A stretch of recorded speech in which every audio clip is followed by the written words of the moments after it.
ये national conference का agenda हो सकता है, शेख साहब मरहूम का एजेंडा हो सकता है जिसके लिए उनको अरेस्ट किया गया, डिसमिस किया गया, जेल में डाला गया। मुफ्ती मोहम्मद सईद साहब की पार्टी का ऐसा कोई एजेंडा नहीं हो सकता है।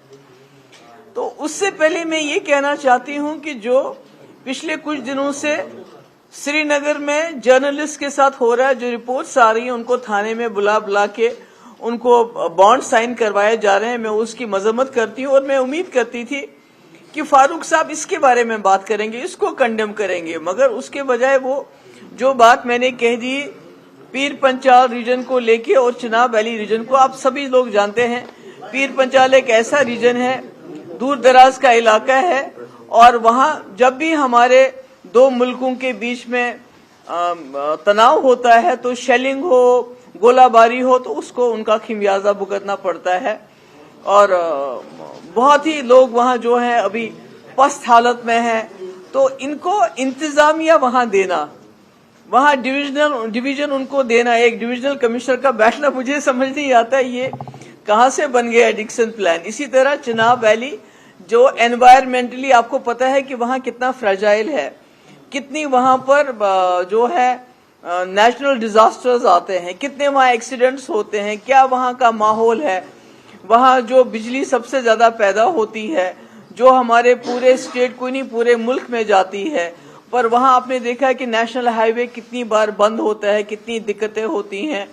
तो इस वजह से ये ऐसे इलाके हैं जो कटे हुए हैं एक हिसाब से, जिनके लिए जम्मू या श्रीनगर हर चीज के लिए भागम दौड़ करना, मैं समझती हूँ इन लोगों के लिए ज्यादती है।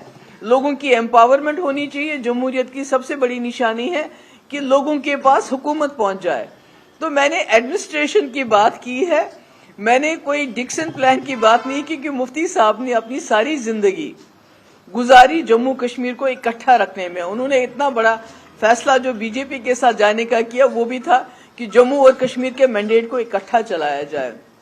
तो ऐसे में अगर फारूक साहब ऐसा कहते हैं, पर मुझे तो पहले ये भी हैरानगी होती है कि बीजेपी ने पहले स्टेट के 2 टुकड़े कर दिए, अब उनके लीडर ट्राइफरकेशन की बात करती है, पर फारूक साहब उसके बारे में कुछ नहीं बोलते हैं, उनकी मुखालफत नहीं करते हैं।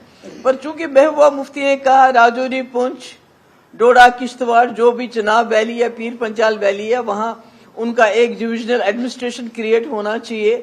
जहां जहां नए डिस्ट्रिक्ट्स की जरूरत है उनको वो मिलना चाहिए, ताकि इन लोगों की जो जिंदगी कुछ आसान हो जाए।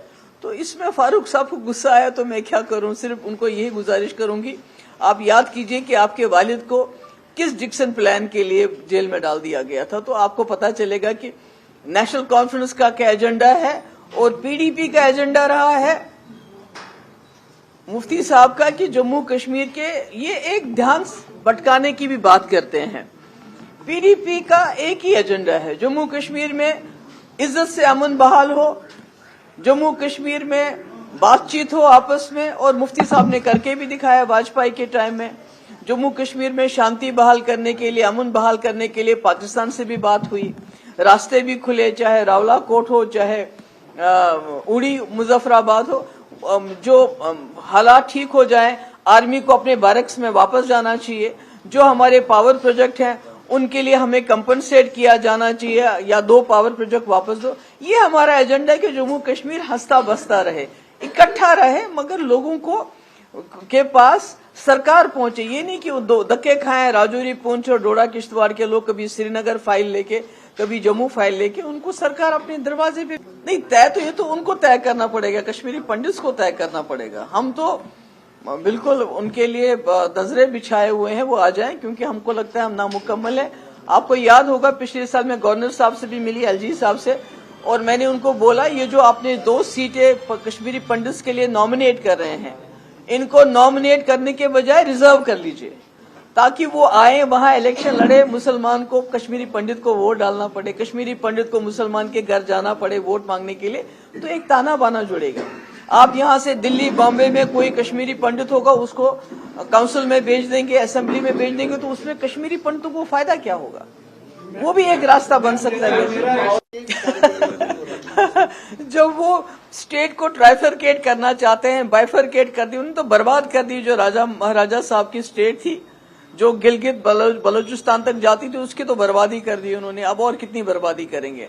हम तो लोगों तक डिविजनल कमिश्नर को पहुंचाना चाहते हैं, हम कोई राजौरी, पुंछ या डोडा किश्तवाड़ को उठा के कश्मीर में जम नहीं करना चाहते। वो तो उन्होंने किया, जब उन्होंने राजौरी पुंछ को साउथ कश्मीर से मिलाया, वो तो प्लान उन्होंने शुरू किया। अगर समझे आप, डिक्सन प्लान की शुरुआत तो बीजेपी ने उस वक्त की जब उन्होंने पार्लियामेंट्री सीट को साउथ कश्मीर से जोड़ा। तो ये हमें क्या, फारूक साहब भी हमें ताना देते हैं जबकि उनके अपने वालिद साहब इसी सिलसिले में जेल चले गए। बीजेपी ने खुद राजौरी पुंछ की सीट को कश्मीर से मिलाया जबकि डिक्सन प्लान वो था। तो हमने क्या किया, हम तो सिर्फ एडमिनिस्ट्रेशन की बात करते हैं और इस पे हम कायम रहेंगे। सेपरेशन की भी बात हो रही है। आई थिंक और ये एक विजिटर के तौर पर जाना चाहते हैं, बहुत सारे कश्मीर पंडित वहाँ पे अभी भी रह रहे हैं।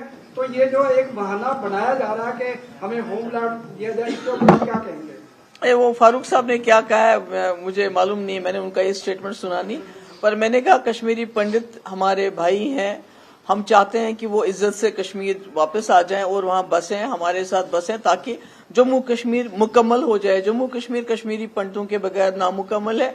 और मैं दोबारा रिपीट करूंगी, जो नॉमिनेशन की सीटें हैं वो उसके बजाय रिजर्व होना चाहिए ताकि वो वहां आए, रहें, इलेक्शन लड़े, उससे उनका ताना बाना दोबारा जुटे।